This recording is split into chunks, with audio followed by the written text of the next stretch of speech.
Anyone watch a zombie movie before? They'll go like, and they look like they're alive, right? But we all know, a spoiler alert, they are dead. And that's what happened to me. I was dead inside. And I became something called the zombie. I'm so thankful today that they kicked me out. You know, I was a virus to my company. When you have the virus, you need the cure. So these are the 3 biggest mistakes I made in my career and many companies made in their industry.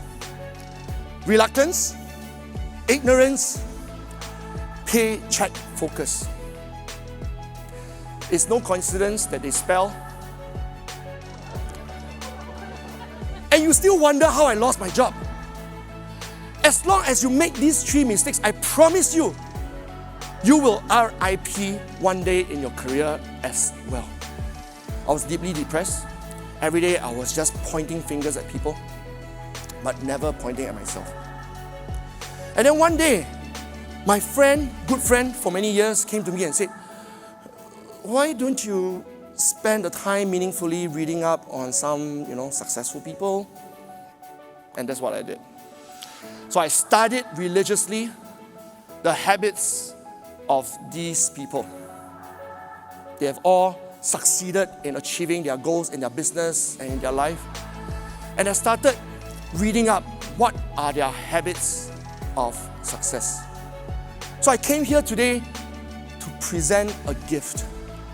I call this gift WIP. W, willpower. And with willpower, we can overcome the reluctance. Just look at all these people. They all founded their companies at different points in their life.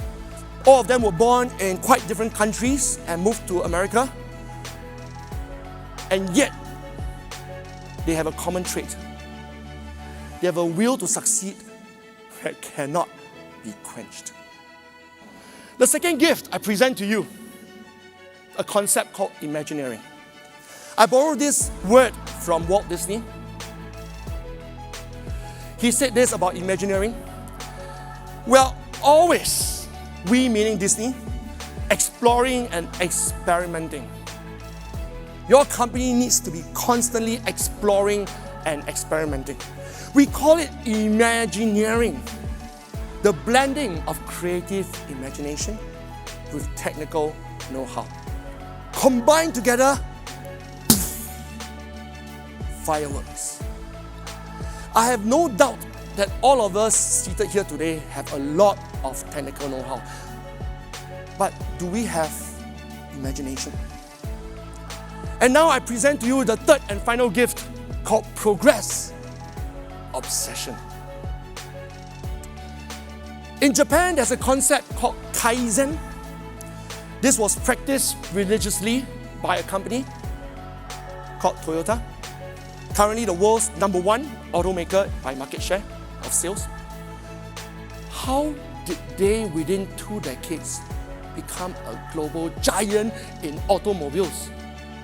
That means the engineers in Toyota meet up every single week and they sit in a circle called the Quality Circle to give suggestions to each other across different departments on how to improve the production process. And they did it for 20 years. So today, I put a choice before you. You can choose. It is your right, your freedom to choose the red path.